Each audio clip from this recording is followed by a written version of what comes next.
What I feel like saying is, what would you people like? What would you want? What are your objects, your goals?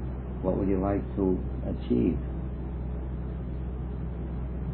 I know what Bob would like to achieve. He tells us all the time. What we all want is the ultimate happiness.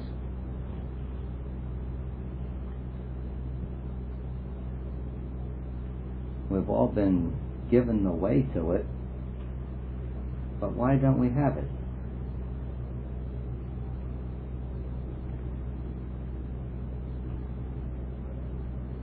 That's the big question as I see it. Why aren't we all in this room fully realized beings? Why don't we instantaneously get anything and everything we want?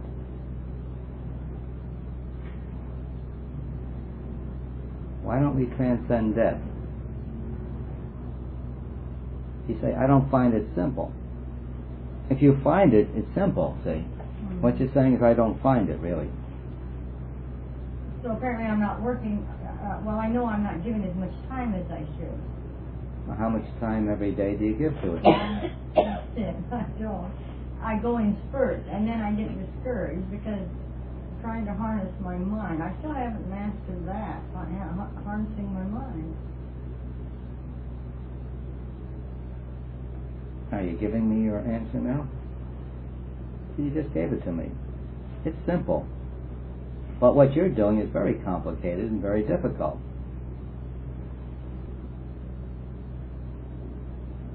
You want the dream illusion of the world because you spend all your time working at it. If you wanted bananas, you wouldn't work at eating apples. It's as simple as all that. When we want something, we work for it. We work at it, don't we?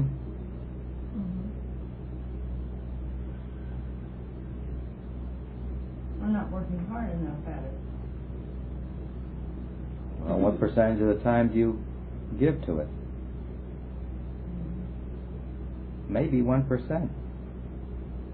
If you're giving 99% of your time to X and 1% to Y, you're going to achieve X. If you give most of your time to it, that's what you'll have. But you also said we could do it like that. Right. It's simple. It's easy. It really is easy. When you do it, you'll see it's the easiest thing you've ever done. But does that take 99% of your time too? Yes. If you put 99% of your time in that direction, you'd get it. Then you'd discover the difficulty would be just as difficult as it is for you now to start searching for what sex you are. How much time would it take you to discover that you're a female? Well, I know that. How much time would it take you if you just dropped the knowledge and started looking for it? It takes no time, right? That's how much time it takes to discover your real being. It doesn't take any time.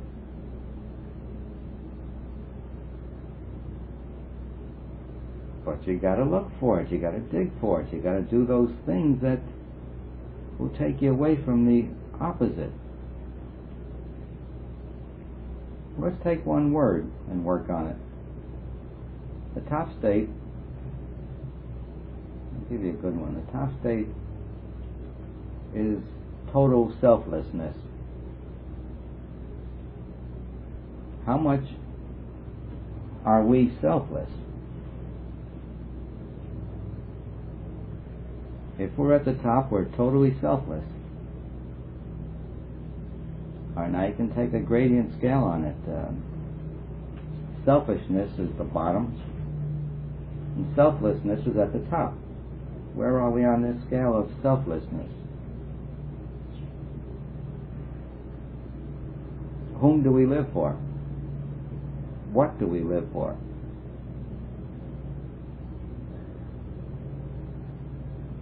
Are any of us totally selfless here?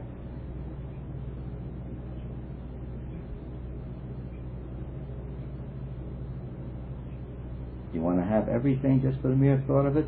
Just be totally selfless. But you don't believe it. You believe the opposite direction is the way, and you get caught up in a thing called difficulties. You'll be selfless the moment you decide to be selfless. I'll give you an easier word. The top state is desirelessness. Have you undone all your desires?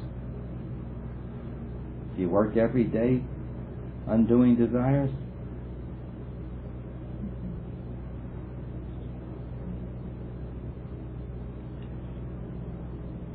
Anyone who's desireless can instantaneously materialize anything he wants. If you believe that, wouldn't you do it? Well, if you were desirelessness, then you wouldn't want anything anyway, so it wouldn't make any difference whether you could or couldn't do it. Not necessarily.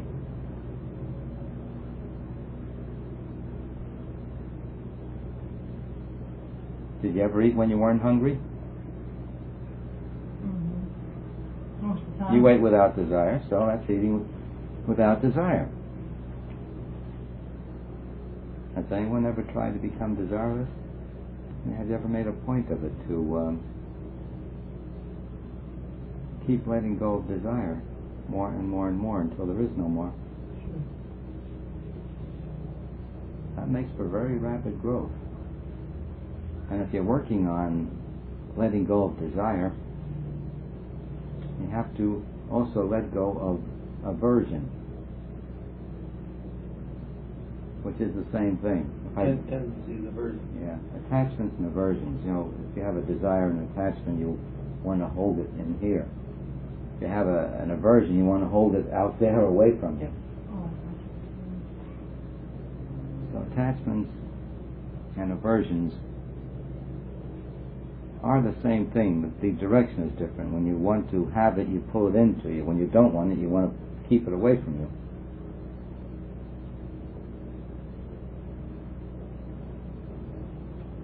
Why don't we work on some of these things like desirelessness?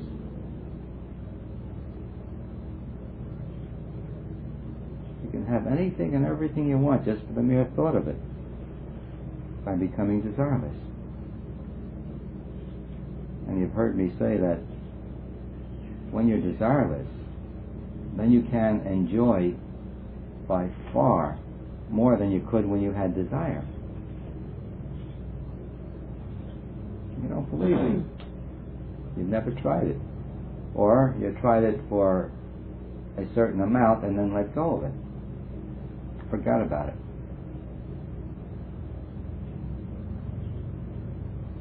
But these things are simple, Francis.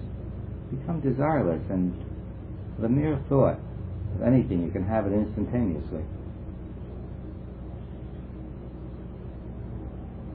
I think we've all experienced an increase in thought projection and things happening, be it a parking place or whatever.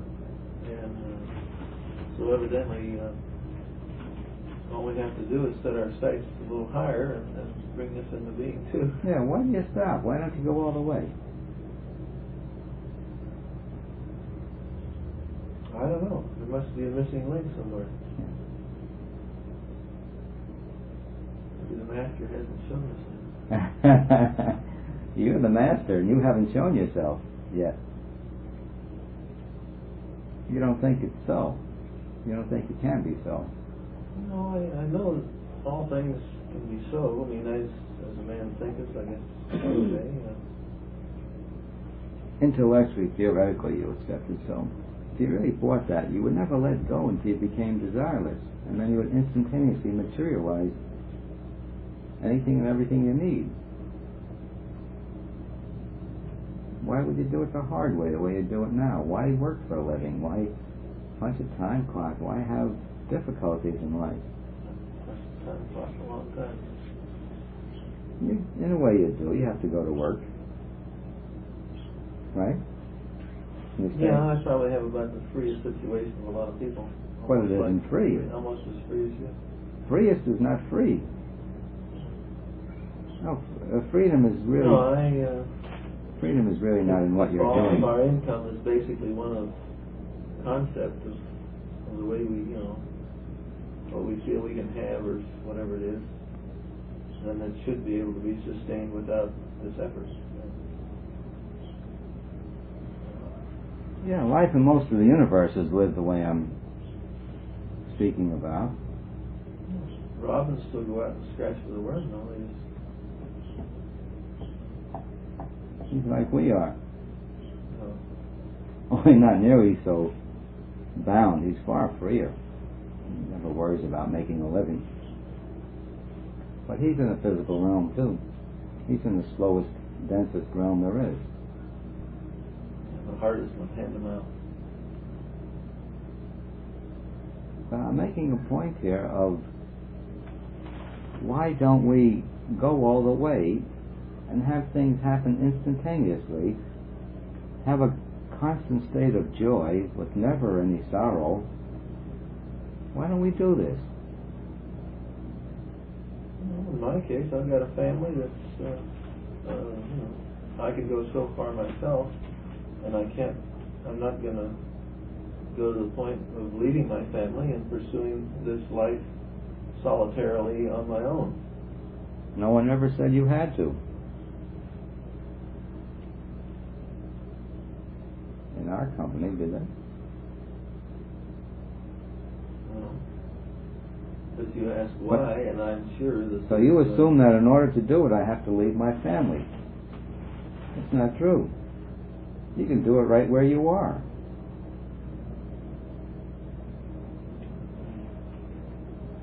Well, I was thinking of these aversions and so on.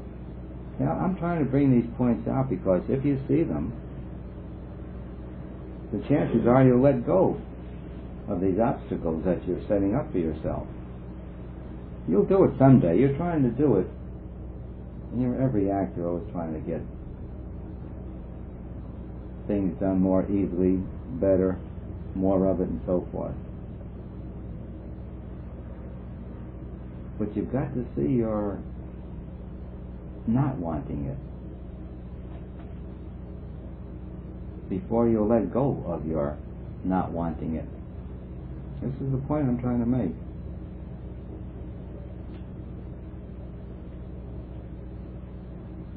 If we did not want it, it would very quickly be. But we're holding on to not wanting it all the time. And that's why we're not getting it. Does that make sense? We're holding on to the not wanting of it, of this perfect way of living, by seeing that we are limited and therefore cannot have things instantaneously. Even a little worm, they cut it in half. What is it, a glowworm? Cut it in half and it grows the part of the body that you cut away from it. See, now we all have to learn how to do that before we gain our immortality. We have to learn to be free from this body before we are not compelled to come back in the body through the womb, through 9 months incubation, and then starting off as a totally helpless infant. Here's a prime example of probably the grossest stupidity in this universe. For an infant who is basically unlimited to be that incapacitated, how silly can we get? But we do it again and again and again. And if you remember back to your first days of life, you'll find it extremely uncomfortable. As a baby, you mean? Oh yeah. You can't get up. You're totally unfree. And we've all done it this lifetime.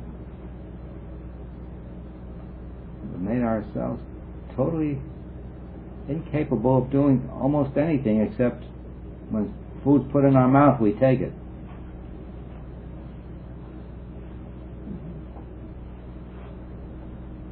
So what I'm saying is face these things, confront these things, and maybe you'll let go of them and go all the way, and you'll do it very quickly. Because you're unlimited right now. You're assuming all these limitations.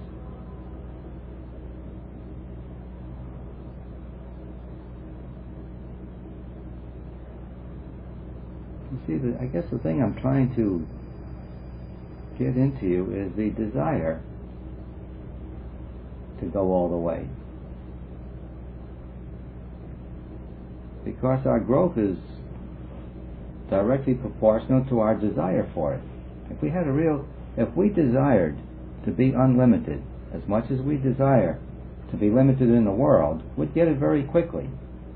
Your desire to be in the world is very intense.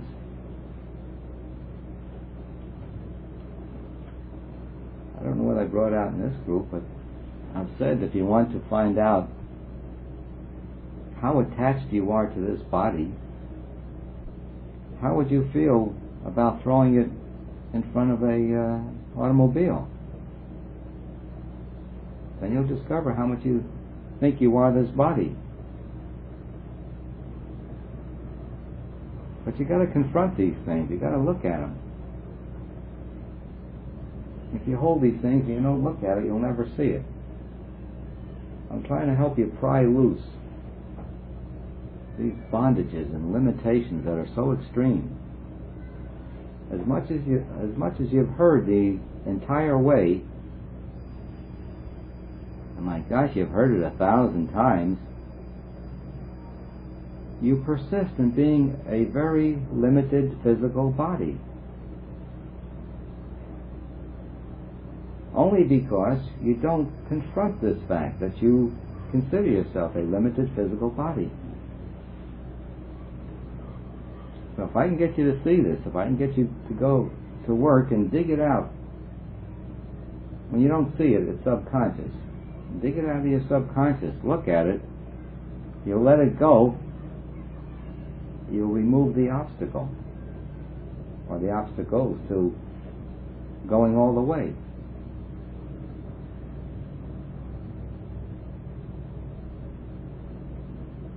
Unfortunately, most of us use adversity to prod us to move forward. You're going to have it soon. Well, maybe it'll be a godsend. Maybe we'll do it then. What's coming soon? What you see out there in the world just gets more and more and more so.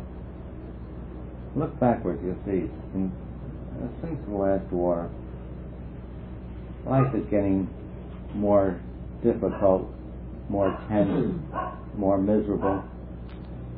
More complicated. The world never had so much as it has now. We've got everything in this country. And we were never so unhappy, right? We get less happy as the years go by. This will keep on going until we rip ourselves apart. I'm taking the world as a unit right now. In this process, you might be able to use it to force yourself, to confront yourself, to see that you're trying to hold on to this precious, awful body, which is the extremest limitation you've ever assumed.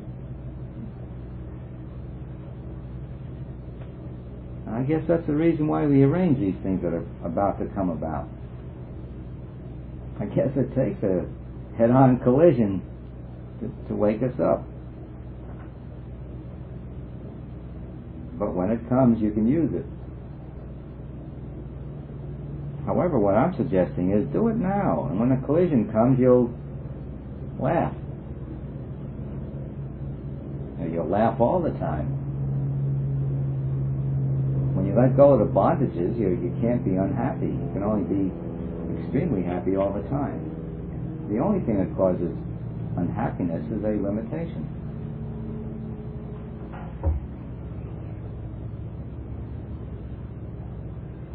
So dig out these reasons, pull them out of the subconscious and confront that. I want to be this body, I think I'm this body, and this body is great. And then when you confront it, then you're able to do something about it. Until then, you're on automatic, and you can't change the automatic pilot.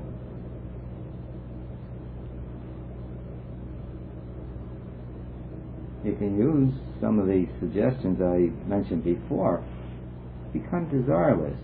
Work at it until you achieve it. You achieve that and you'll discover that you're totally free. But again, basically, the reason why we don't make it is because we hold on to these limitations, to these bondages, to this body as being me. The only difference before and after is when you look through your body after, you no more see yourself as one body. You'll see yourself as every body, every atom.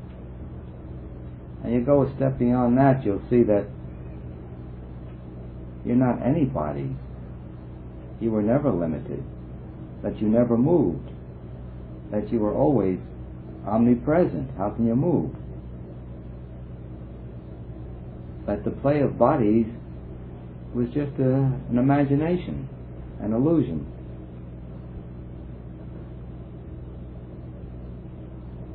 And after that, you move in the world, but you don't get caught up in thinking you're a body. You know the substance of the world as being just a dream. And you'll see the Vietnam War just as much a war as the moving pictures of wars are. The stories that they make up, they have them on the TV every day. They have war stories. Those war stories on TV are exactly as real as the Vietnam War is real. And the Vietnam War will bother you as much as a moving picture of a war would bother you.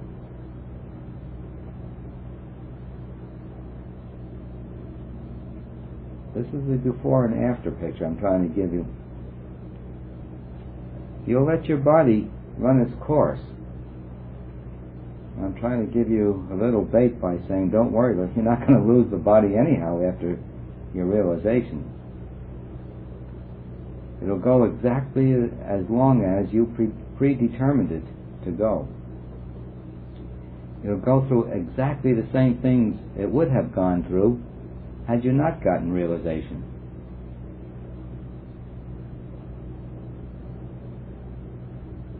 What your body's going to go through, it will go through anyway. So that should never be a deterrent in getting realization. When you know that, it isn't.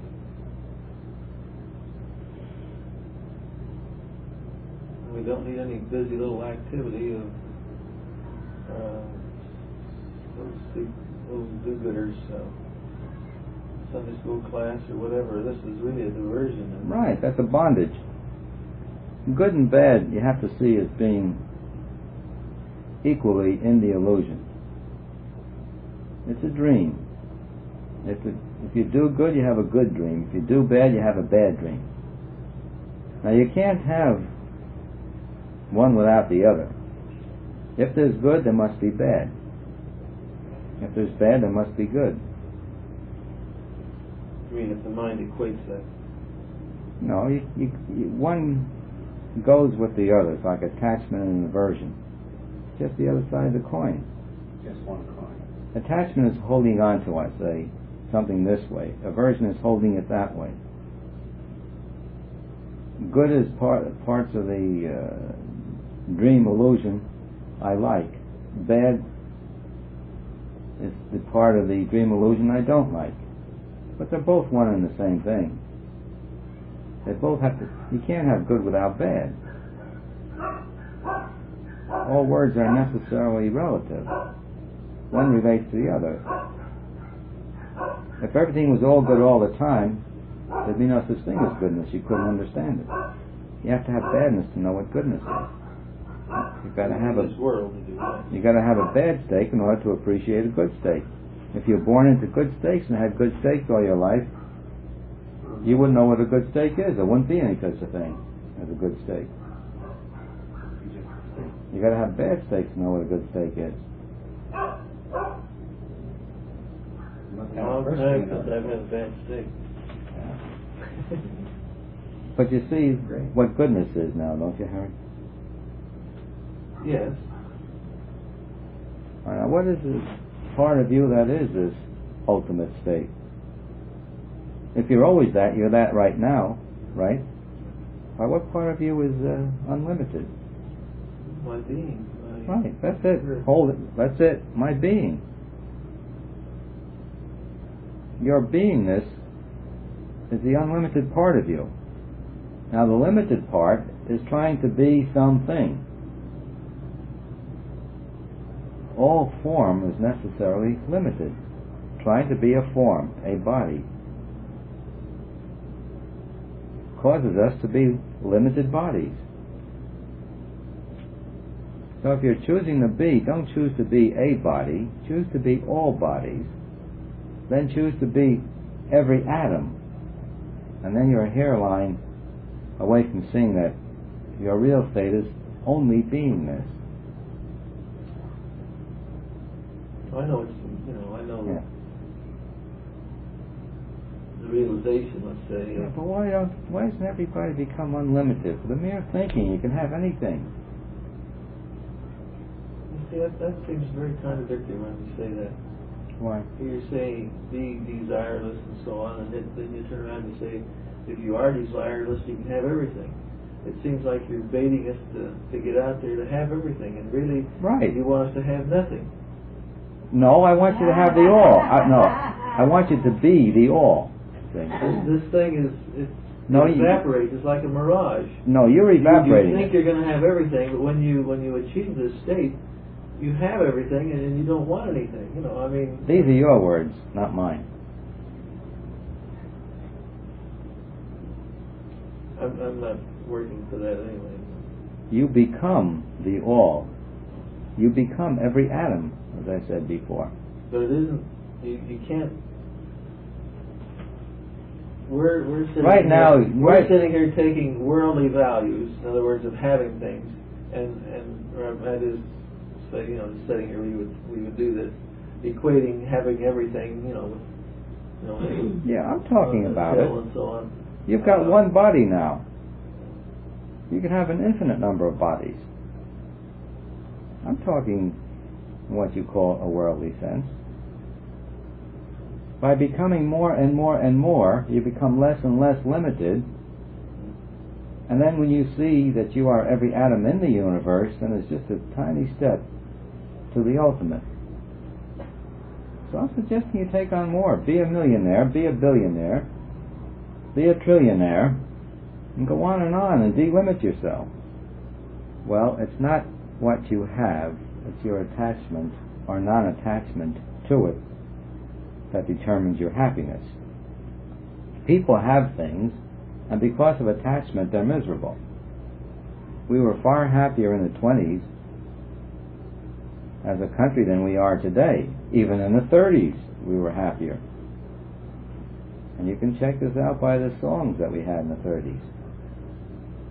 So it's not whether you have or whether you don't have, it's your attachment or non-attachment to what you have or don't have that determines your happiness. But it's true, I'm trying to bait you into taking the all. To take it with ease, to take it without struggle, to take it by merely thinking of it. If you wonder why I don't do it, because of you people. It would be an affront to you if I lived that way in front of your eyes. I had it when I was living alone up in Sedona. I had it, and people started coming in. And I had to keep letting go of it, letting go of it, letting go of it, until this past year I've let go of the major part of it. I'm just almost as human as anyone else now, the way I live. Got involved in business, got involved in everything. So it's not to affront you people. If you saw me doing things instantaneously, you'd resent it.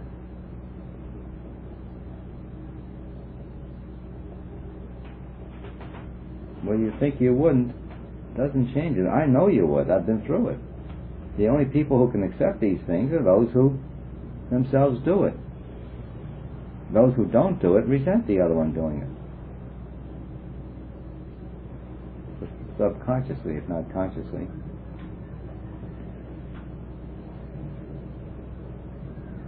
Can I bait you any more? But this is true, everything I say. Well, what are you saying? What do you want us to do? Go all the way. In the world? Be a millionaire? To full realization, no. That's the bait part. That's the carrot part. Play the game of getting things without money. Well, that's Of having anything and everything you want. Take all you want. Take the best. And then move on. Relatively speaking, from Ohio, things are, just about like you're saying. Yeah, you started this process, Harry. I know you're living far better, with much more happiness than when I first met you. You've used it. But now I'm saying, go all the way.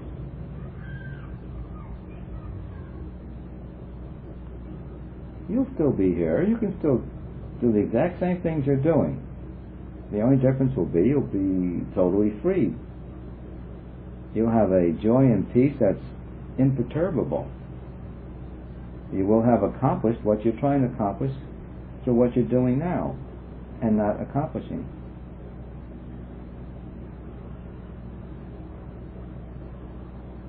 And the thing is called mainly happiness.